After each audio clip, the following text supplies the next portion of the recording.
Hello teachers, learners, and parents. Sir Jeff po, at your service. Alam nyo ba na meron tayong website na tinatawag na DepEd Commons?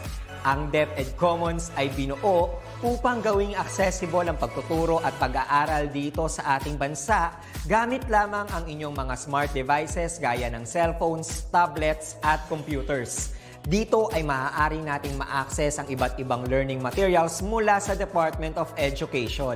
Meron itong mga interactive materials, electronic self-learning modules, at instructional video lessons mula sa DepEd TV na tiyak na makatutulong sa pag-aaral ng mga mag-aaral galing ka man sa public o private school. Walang problema dahil welcome ang lahat dito. Para ito sa mga guro, magulang at mga mag-aaral mula sa kinder hanggang grade 12, alternative learning system o ALS, at pati na rin ang special education. At huwag kang mag-alala dahil kahit walang load ay maaari mong ma-access ang mga learning materials. Tama! Libre ito. Ang kailangan mo lamang gawin ay i-on ang iyong data at buksan lamang ang iyong browser at i-type ang commons.deped.gov.ph. Alam na ba ng iyong mga kasamahang guro o mag-aral ang tungkol sa DepEd Commons? I-share mo na ang video na ito upang matuto rin sila kung paano gagamitin ang DepEd Commons sa mabilis at napakadaling paraan. Muli, ito po si Sir Jeff at kita-kits po tayo sa DepEd Commons. Paalam!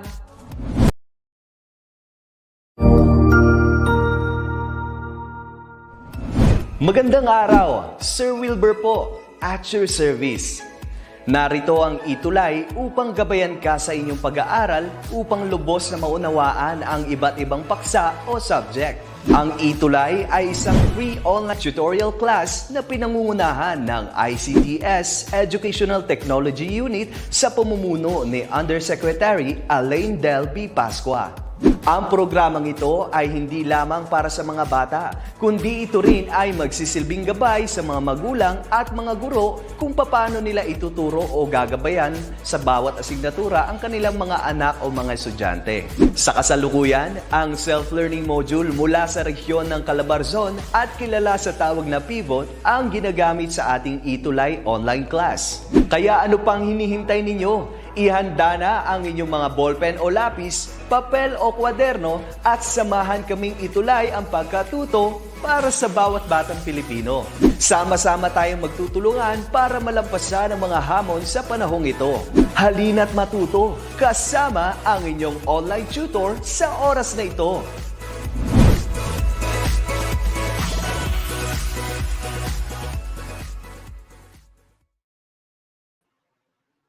Hi, good afternoon. I'm back, Tutor Lilibeth. Na-miss niyo ba ako? Well, sobrang na-miss ko kayo.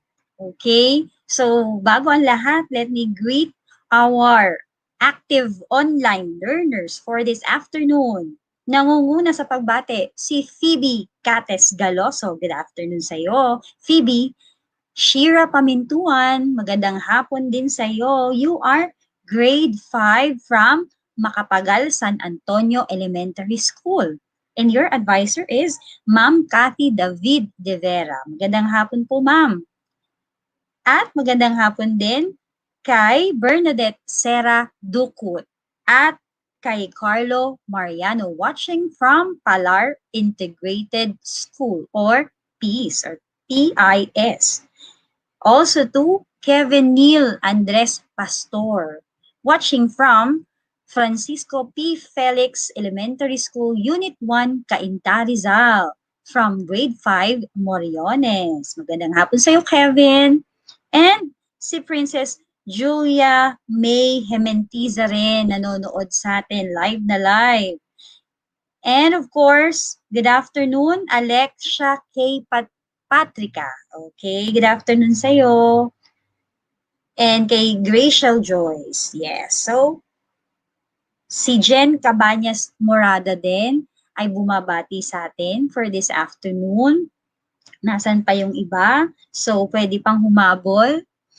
Kung kayo ready na, please hit the like button or heart button at i-share ang page na ito sa ating Facebook account or sa inyong Facebook account or sa inyong YouTube account kung meron kayo.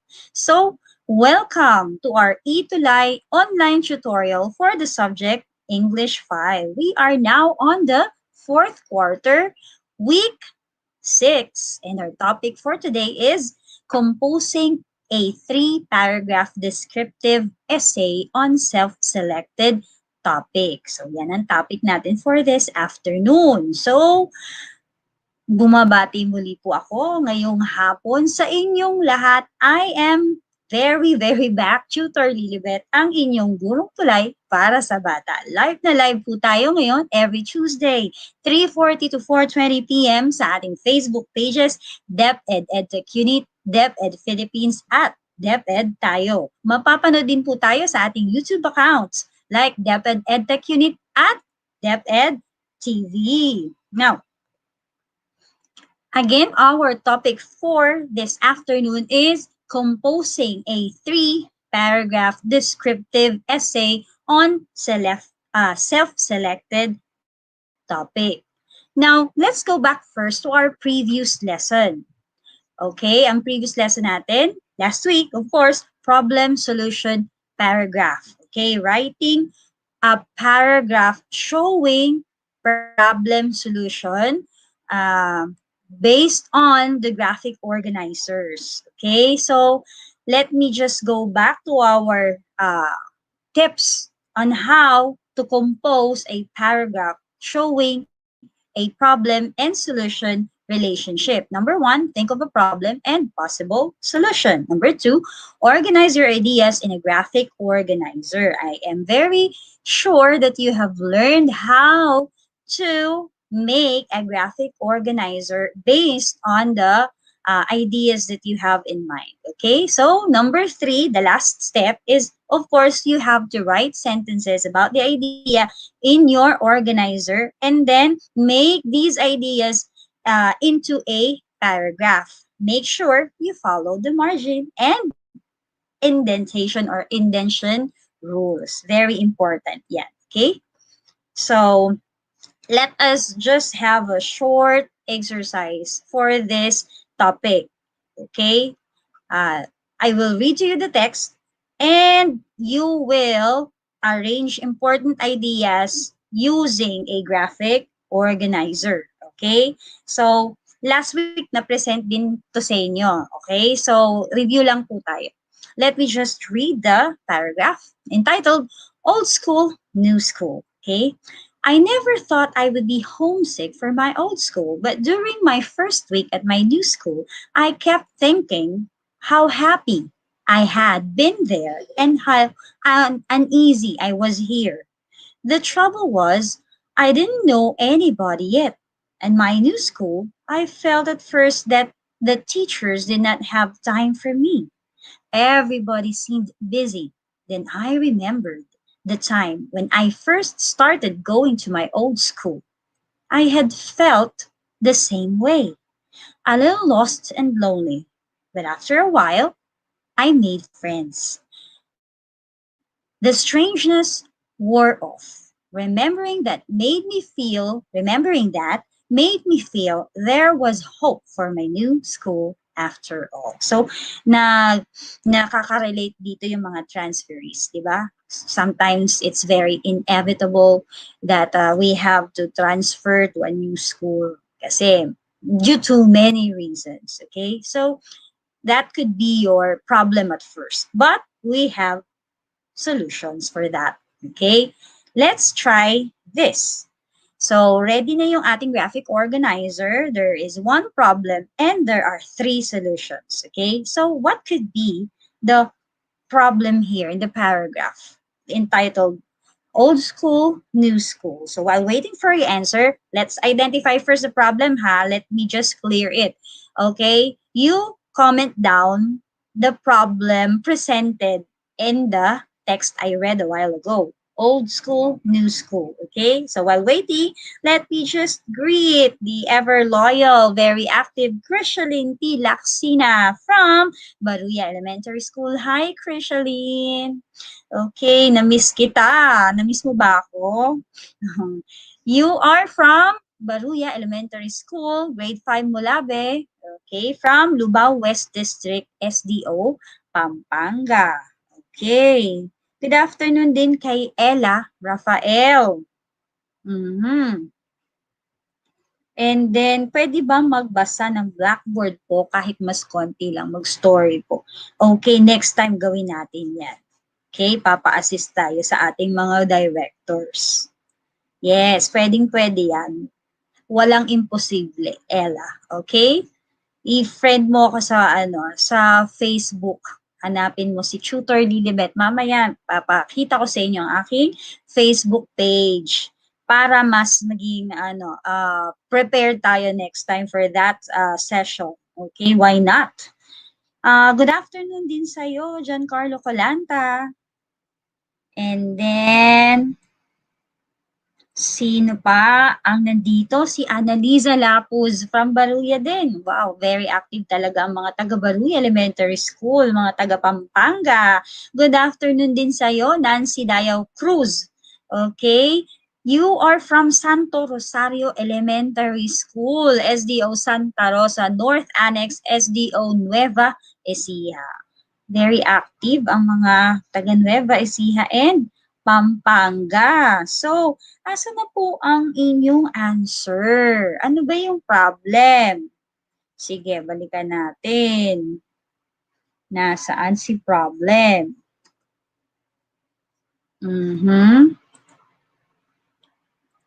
Yan. Sige. Alin daw ang problem na kinakaharap ng ating author? Okay, the one who wrote the text. Ano daw yung problem niya at first? Sige, yes, may nag-answer. Si Gracial Joyce. Ang answer niya is homesick for the old school. Let us see if the answer is correct. Very good. Tama. Si Gracial Joyce, very good. That is the problem of the author. Homesick siya sa kanyang dating school, sa old school niya. And ano naman yung 3 solutions na nakita natin sa text? Sige, let me show the text again. Ayan. Sige, you can comment down your answers. Ano yung solution na nakita ng ating author? Or ginawa ng ating author or na-realize ng ating author. So, na-homesick siya sa kanyang old school, di ba? Hi, Doggy14. Ayan ba ang iyong screen name?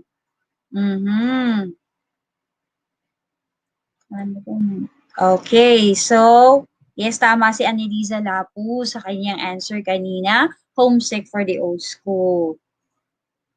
Okay, so, nasa na po ang answers? Still waiting for your answers. Homesick for the old school din. Ang answer ni Enaj, Erica. Yes, correct yan. Kanina, yan ang answer. So, siguro naman nakita nyo na yung ating possible solutions dyan. So, let us have the next slide. Okay. Yan ang naging problem ni author. And the solution would be, what could be the solution? Okay, para mabilis tayo, let me present the first solution. Okay, yan. So, di ba, he was thinking how happy he had been in the new school. Yan ang first solution. And then second solution is he made friends. Nakipagkaibigan siya. At ano yung pangatlong solution? Yes, tama si Giancarlo Colanta. I made friend. What else? feeling that there was hope in his new school. Yan. Syempre, dapat maging positive ka. Although you feel homesick for your old school, you have to be positive that you will gain friends, many friends also uh, in your new school, di ba? Dapat kailangan laging positive. Though there are problems, you have to face your problems with positive solutions, not negative ones. Okay? So, thank you. Yan, she made friends. Siguro mabagal lang ang net, pero nakikita ko na ang inyong mga answers. Okay? Thank you for your answer, Shira Pamintuan. She made friends or he made friends. Oh, yes. Okay, so let's have the next slide. Okay, so again, our topic for this afternoon is composing a 3-paragraph descriptive essay on self-selected topic. So let me just have an introduction. So this guide was designed and written for you to learn on how to write a 3-paragraph descriptive essay on your self-selected topic. Learning this is important because it fosters your ability to explain and refine your ideas to others and ourselves. It also equips us with communication and thinking skills. As you go on in developing your skill in writing a 3-paragraph descriptive essay based on your self-selected topic, you will also improve your skills in revising writing for clarity using correct spelling, appropriate punctuation marks, and transition or signal words. So you will learn these skills later on, okay? So after going through this lesson, you are expected to, number 1, compose a 3-paragraph descriptive essay on self-selected topic. Number 2, revise writing for clarity, which is correct spelling, and number 3, revise writing for clarity. 2 are about punctuation marks, transition or signal words. Ano ba yung pinaka-appropriate na gamitin for that kind of sentence. Ganyan po. So actually, this topic is good for 2 weeks. So magkakaroon tayo ng 2 sessions for this topic. So ito yung first session natin. Next week is our second and last session for this topic. Okay? Now,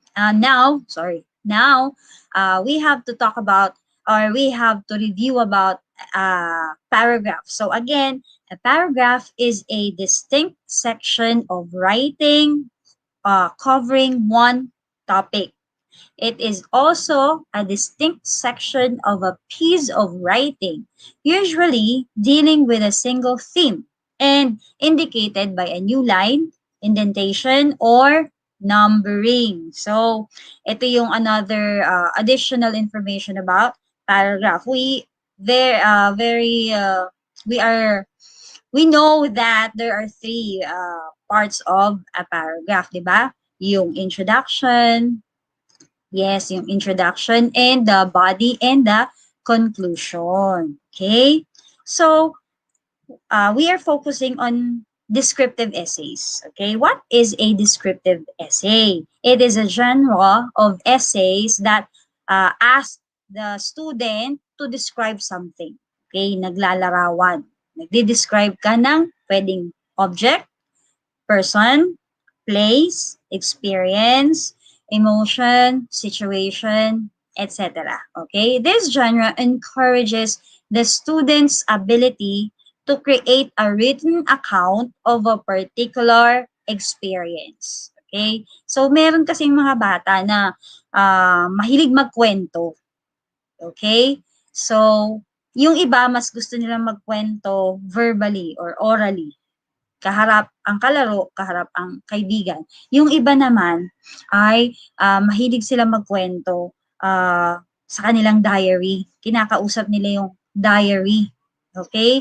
Doon sila nagsusulat ng kanilang feelings at emotions at experiences. Yan. So, ngayon, yung pagkatuto natin for this kind of lesson, descriptive essay, mas ma-enhance pa Kumbaga, 'di ba? When we express our own ideas through writing a descriptive essay. Okay? And here are some tips in writing a good composition or essay. Number one, when you're given a topic to write about, think of a past experience that you can easily relate to an audience. Ma'am, ano pong audience? Pwede siya ang reader. Okay? Ang reader, ang magbabasa ng inyong sinulat. Okay? Write it as if you were experiencing the event once again. So, may flashback ka. Okay? Kailangan mong bumalik sa time kung saan na-experience mo yung gusto mong ikwento muli. Okay? Remember every detail and let your ideas flow freely. Use appropriate, precise, and vivid expressions. Okay? When we say precise and vivid, malinaw at tamang term na gagamitin to describe a certain feeling or scenario or situation. Yan ang nagpapaganda ng isang essay or composition. Yung tamang adjectives na talagang swak na naglalarawan sa isang bagay or sa isang tao na gusto mong i-describe. Yan. So, kung na-express mo siya or na-describe mo siya ng maayos, pag binasa ng reader, parang siya na rin yung naka-experience. Okay? So, napaka-importante niyang number 1 na yan. Okay? So, hi to you, Irish Nicole Giaw. Yeah? Oy, taga high school. Watching from Dolores National High School. Thank you for watching. Number 2. Yan. Tip number 2. A good composition has 3 important parts. Ayun sinasabi ko kanina.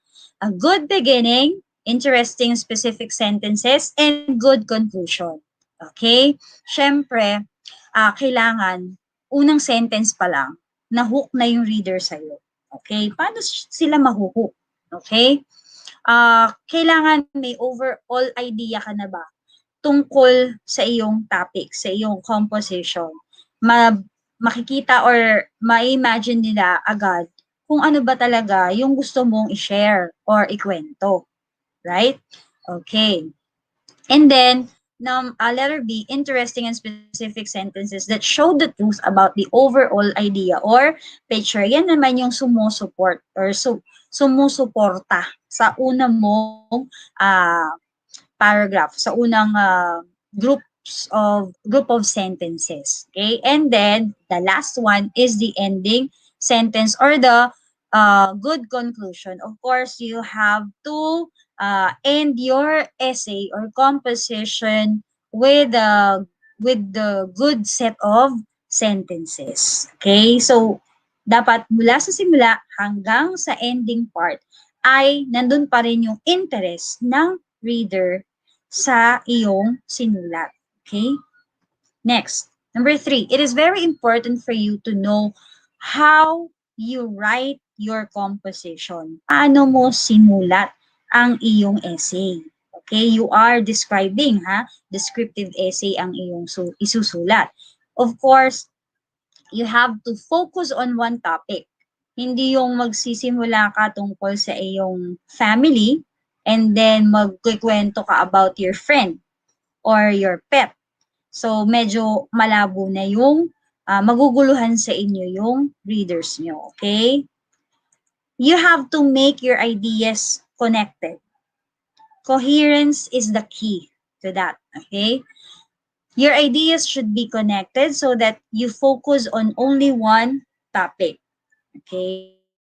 Huwag kang mag-jump agad sa bagong idea ng hindi naman ka-connect nung una mong sinabi or una mong sinulat. Then, check your grammar and spelling of words. Okay? So, very important yan kasi it could mislead your reader if your spelling is incorrect. Okay? And then, grammar is also important. Anyway, meron man tayong tools for that, di ba? Spelling corrector and grammar corrector. And then, observe rules on capitalization and punctuation. It's also very important. Next, include transition or signal words if necessary. I believe last session natin, present ako ng mga signal words or transition words that help the readers connect to the next paragraph that you are writing or next sentences that you are writing. Siyempre, appropriate signal words dapat ang gagamitin. Okay? Meron niyang functions, di ba? If it shows cause effect or solution, problem solution, ganun din. Next, parts of descriptive essay. Ayan, punta tayo sa parts ng descriptive essay. Okay, sige, commercial muna tayo. According to Krishlin, tamang pagkasulat ng essay po at paggamit ng mga salitang nakaka-express po ng emotion ng readers. Yes, tama ka, Krishlin. Talaga nakikinig ka. Okay. Yes, tama si Graciel. Parts of descriptive essay, introduction, body, and conclusion. Okay. So, ang introduction, this is where the writer grabs the reader's attention. Okay? Sabi ko nga sa inyo, kailangan first sentence pa lang, hook na agad ang reader sa'yo. This attention getter could be a story, a quote, fact, or other interesting tidbit of knowledge. Make sure naman, kapag quote or trivia, i-acknowledge mo yung author ng isang quote, for example, para hindi tayo masawag na plagiarist, okay? It tells the reader what the paper is about. The last sentence of the paragraph must also include the transitional hook, yan, which moves the reader to the first paragraph of the body of the essay. Next, body, yan. Yeah, sinabi nga kanina ni Graciel. This paragraph should include the strongest argument, most significant example, cleverest illustration, or an obvious beginning point. Okay, ang daming adjectives na ginamit na, strongest, most significant, and cleverest. Okay, ito kasi yung pinaka nilalaman ng iyong composition. Dapat, sabi ko nga kanina, magaling kang mag-describe. Okay? Magaling kang pumili ng descriptive words to illustrate the feelings or emotions that you want your readers to also feel. Okay? The subject for this paragraph should be in the first or second sentence. This subject should relate to the statement in the introductory paragraph. Of course, kailangan magkaka-relate sila. The last sentence in this paragraph should include a transition that signals the reader that this is the final major point being made in this essay. So, kailangan, bago nga matapos ang body, yung gitnang part ng ating essay, meron naman tayong sentence na nag-conclude, okay, dun sa ating body. Going to the last part, which is the conclusion. Okay? The third paragraph is the summary paragraph. Sinamarize mo yung first and second paragraphs. It is important to restate the introduction and the supporting idea in an original and powerful way, as this is the last chance the writer has to convince the reader of the validity of the information presented. So, laging ganyan ang advice sa atin pag nagko-conclude yung last paragraph, 'di ba? You have to summarize what you have written. Okay? Para mas maging powerful yung stand mo. At ma-convince mo pa yung reader na ito nga yung nangyari. Ito nga yung naging scenario sa event na yun. Okay? And then, ayan, we have process. We call this process in writing descriptive essay. Okay, first process or first step, pre-writing for the descriptive essay. Pre-writing, before you write, okay, students should take time to think about who or what they want to describe and why. The topic doesn't have to be famous or unusual. The person could be a grandparent, an object, a favorite toy, a place, or a tree house. Of course, kailangan natin ng focus. Okay?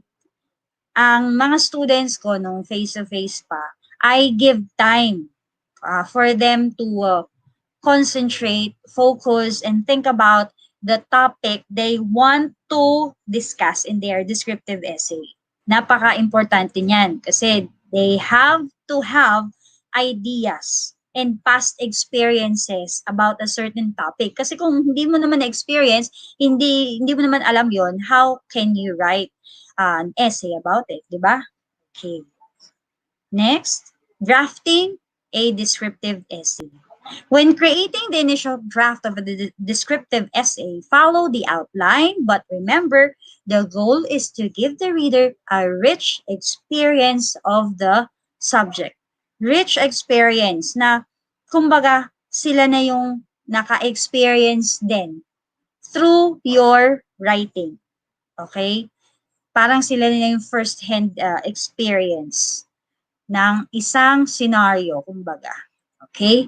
Kailangan kasi malaman at very vivid ang ating words na ginagamit to describe a certain person or place. Okay? And then, of course, hindi naman perfect agad, di ba? Kapag nagsusulat tayo ng descriptive essay, hindi agad yan perfect. So, you have to reread what you have written. Yan, di ba ganyan ang ginagawa ni teacher kapag sulat kayo ng essay or sa composition. Okay. Sometimes may peer editing akong ginagawa. Okay. Ano ba yung peer editing? So, si classmate ay makikipag-exchange ng kanyang composition sa kanyang katabi. Then silang dalawa ay mag-e-edit ng kanilang sinulat. Yun. Important din yun. Kasi minsan, kahit ikaw na nga yung gumawa, minsan di mo alam na, ay, may mali pala dito. So, nakikita nung kaklase mo. So, hindi naman nakakahiya yun, di ba? Mas maganda yun kasi sinasabi nga nila, 2 heads are better than 1. Okay? So, in the revision phase, students review, modify, and reorganize their work with a goal of making it the best it can be. In revising a descriptive essay, students should reread, ayan nga, their work with these considerations in mind. Kasi minsan nakaligtaan mo, mali pala yung spelling mo sa word na to, or meron ka palang gustong isingit, or meron kang gustong i-delete. Yan. So, other than that, kailangan may opinion din ng iba. Okay? Para mas gumanda ang iyong composition. Kaya nga yung iba na editor or tawag doon, writer, nagre-review din ng ibang books or novels. Diba? Sa likod ng libro, nakikita mo yung reviews ng iba't ibang editors. Maganda yon. Okay? Editing. So, dito na tayo sa editing. At this point in the writing process, writers proofread and correct errors in grammar and mechanics. So, journalism, meron yan, di ba? Okay, pinu-proofread natin. It's also the time to improve style and clarity. Watch out for cliches and loading up on adjectives and adverbs. Baka naman kasi masyado ng madami ng adjectives ang ating nagamit. Sobrang overwhelming. Having a friend read the essay, yan sinasabi ko kanina, yung peer editing, writers or essay helps writers see trouble spots and edit with a fresh perspective. Kasi nga, important yung opinion ng iba. Okay? So, let's have our learning task number 1. Wow, yun, copy reading. Yes, tama ka. Erica, yun nga yung kanina na binanggit ko yung proofreading. That is, in journalism, we call that copy reading. Yan. Sumali ka na ba, Erica, sa copy reading contest sa journalism? I guess so. Ano nga, copy reader po ako sa school namin, sabi ni Erica. Very good. Good for you. Yan. Happy naman ako at meron tayong journalist na online learner. Okay. Hanggang regional daw, siya ay nakakarating. Wow, ang galing mo naman, Erica. proud na proud ang advisor mo sa'yo, ang buong school sa'yo. Now, let's move on to our learning task number 1. So, madali lang tong activity na to. Babasahin ko muna ang essay. Ayan, a brave heart. Do you have a brave heart? Siyempre, dapat lahat tayo brave. Okay, this is by Jacob Garcia. So, let me read. There it was, the 7-meter-high diving board. I watched my friends jump from it, one after the other. Then it was my turn. As I climbed up the ladder, I felt the cold breeze blow against my wet back. When I looked down, everything looked so small. The water seemed to go all the way down. It seemed ready to suck me in. Then I thought there would always be the first of everything. Anyway, all I had to do was jump. Finally, I stepped forward, took one last look down, let my breath out, and jumped. That first time opened the door of fun and excitement. I always jumped from then on. Okay, ang ganda ng kanyang descriptive essay, di ba? Okay, so ito ay tungkol sa isang diver, di ba? Okay. Who has a brave heart? Oh, napakadali ng question po ha. Who has a brave heart? Sige nga, tingnan ko nga ang answer ninyo at habang naghihintay, ayan, may CTTO daw, sabi ni Edtech kanina. Yun nga, yung when you include a quote in your composition, don't forget to recognize or to give credits to the owner. Okay? Okay. Who has a brave heart? Yes, you are correct. Krishaline and Erica. Jacob Garcia has a very brave heart, the author of the composition. Who was a writer able to conquer? How was a writer able to conquer his fear? Ano yung sinabi niya sa sarili niya bago siya tumalon sa diving board? Okay? Ano nga ba yung sinabi niya? Napakaganda nun eh. Sana lahat ng tao iniisip ay ganun. Sana may thought sa atin lagi na ganun ang nangyayari sa atin. Para lahat ng problems natin ay kaya nating i-overcome. Okay? So, medyo mahina yata ang internet. Wala pa ako nakikitang answers. Pero yung kanina na answer na Jacob Garcia, marami na nakapag-answer na like Alexia and Gracial Joyce. Okay? Yes, si Erica, the first one to answer number 2, he thought that there would always be the first of everything. Very good. Yan. Yan. There is always a first time. Okay? So, dapat laging iniisip din natin yun eh. Para ma-overcome natin ang new challenges in our life. Number 3, in what situation in life do we need to be courageous? And why? Sige nga. You have to be courageous in life. Why? In what situation? We need to be courageous every time we face trials and problems, according to Erica. Wow, very good naman si Erica. Tama ang answer niya. Yes. Or we can say that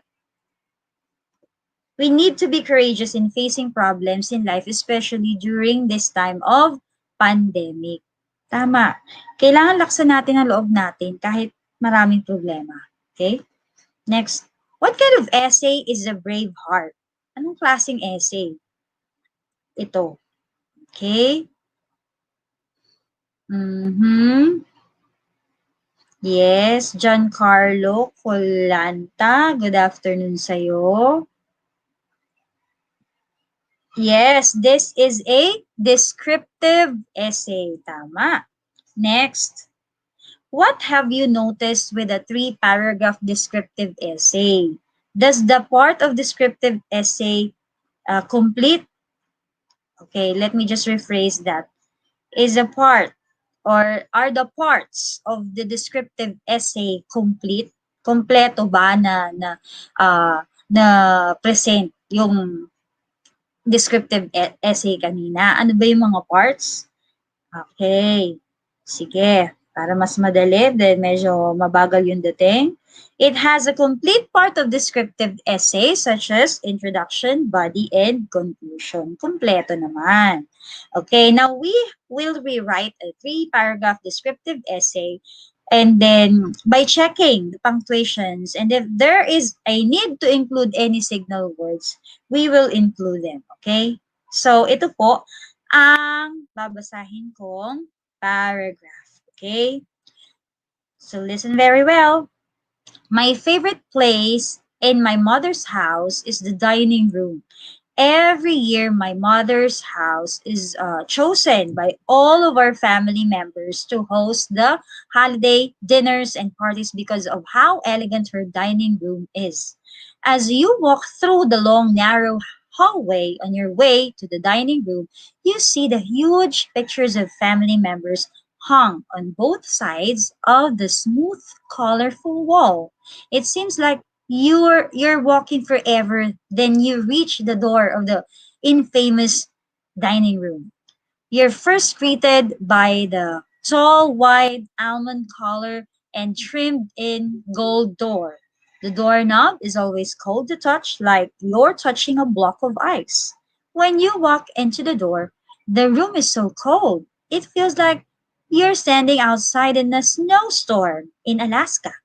However, the smell that hits your nose is amazing. Okay. So again, this is a descriptive paragraph or essay. Okay. With 3 uh, parts, diba? Intro, body, and conclusion. Okay. Ngayon, ano ba yung na-notice nyo dito? Ano ba yung nakita nyong error? If there's an error, ano sa tingin nyo? Let's focus first on the first paragraph. My favorite place hanggang Rome is. What could be the error here if you see? Sige nga. Can you comment down? Punctuation errors po. Ayan. Punctuation errors daw ang nakita ni Erica sa first paragraph. Okay? Can you cite one? Andin dito yung may mali. Andin dito yung error. Good afternoon sa'yo, Anita, Tagapan, Ibarra, from Damang Malitaw Elementary School, Etage West District. Okay. You're from Ibarra, grade 5. Ano yun? Sino si Eliza Joy Ibarra? Siguro advisor. Good afternoon sa'yo, ma'am. If you're watching. Okay, tama si Erica. Mother's house yung may error. Let me just show it. Yan. It should be mother apostrophe S. Okay. Yan. Mother's house. It shows ownership kasi. Diba? So, it should be mother apostrophe S. Yan. Ano pa? Dun sa second paragraph. Ano sa tingin nyo? Yan. Yung as you walk hanggang dining room, meron kayong error ba na nakita? Sige nga. Meron ba? Yan. Tama si Mendez Al at si Fatima Riopa. Mother's house nga. Pupil daw si Anita, Tagapan, Ibarra. Sorry. Kala ko ay teacher ka. Ayan, sabi ni Erica, smooth and colorful. Smooth, colorful wall. Okay? Anong gagawin dun sa smooth and colorful? At saka, ano pa? Your, sabi ni Erica. Okay, tingnan natin. Ayan. Okay, yes. Yung smooth and colorful, kasi 2 adjectives yan, kailangan may comma. C-O-M-M-A. Comma, hindi comma ha. Comma. Okay? And another comma after the word room. Okay? Hallway on your way to the dining room. Yan. Kailangan may comma doon. Kasi you separate ideas, di ba? Dito. On your way to the dining room, you see the huge pictures. It signals, pause. Di ba? Okay. Tsaka hihinga ka dyan. When you see a comma, to the dining room, hinga, and then you read again. Okay? And then another one is your. U apostrophe R E.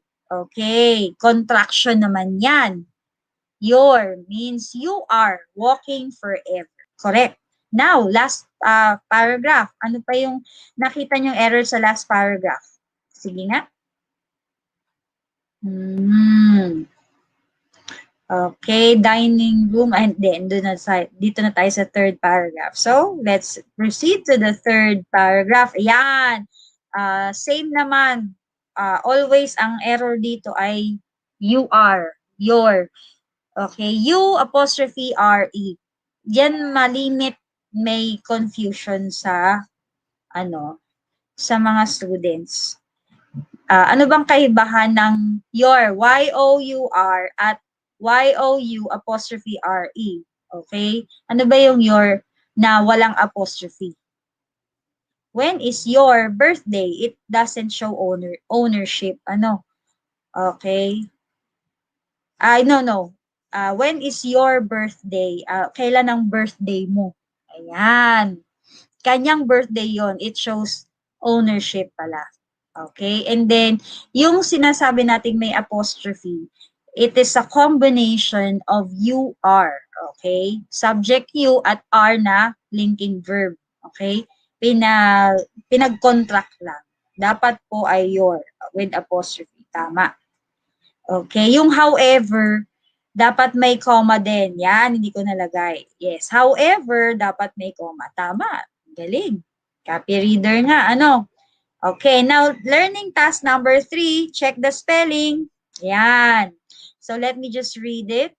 My family is very different than many others. I love my little sisters and my little brother, but they are not able to live with me. I love my mom and dad, but they are not able to live with me either. My grandma, who I like to call Granny, takes care of me and my older brother in a home we share with others.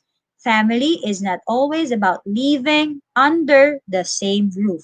It's not about saying good night to each other when the lights go out. It is about looking forward to the next time we can spend together. It's for remembering special times we've already shared before. My family is like a garden full of brothers, sisters, aunts, uncles, cousins, teachers, preachers, and many others who care. It doesn't really matter if we're together or apart. I will always love the family in my heart. Okay. So, stop muna tayo from here. Okay? This is your assignment. So, be ready for next week. I will present this selection again. Okay? On Tuesday next week. And then, I will ask you to identify the errors here. Okay? So, yan po ang inyong assignment for this week. Okay? For this week. Next week po tayo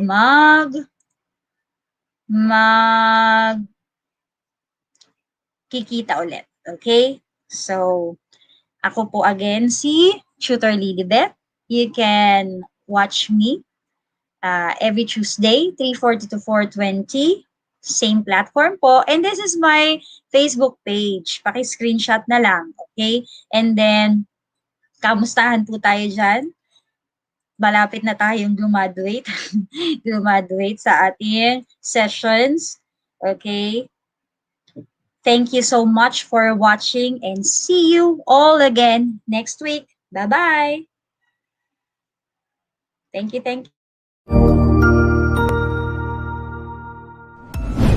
Sigurado ako na marami ka na namang natutuhan sa ating ETUlay tutorial session ngayong araw.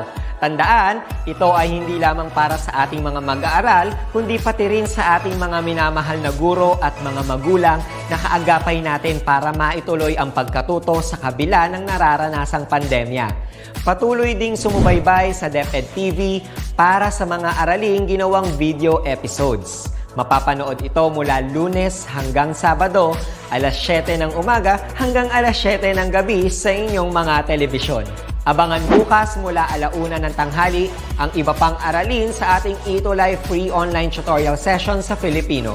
I-like and subscribe at manatiling nakasubaybay sa ating ETUlay tutorial session sa DepEd Edtech Unit FB page at Educational Technology Unit channel sa YouTube at sa DepEd Tayo at DepEd Philippines social media accounts. Paalam!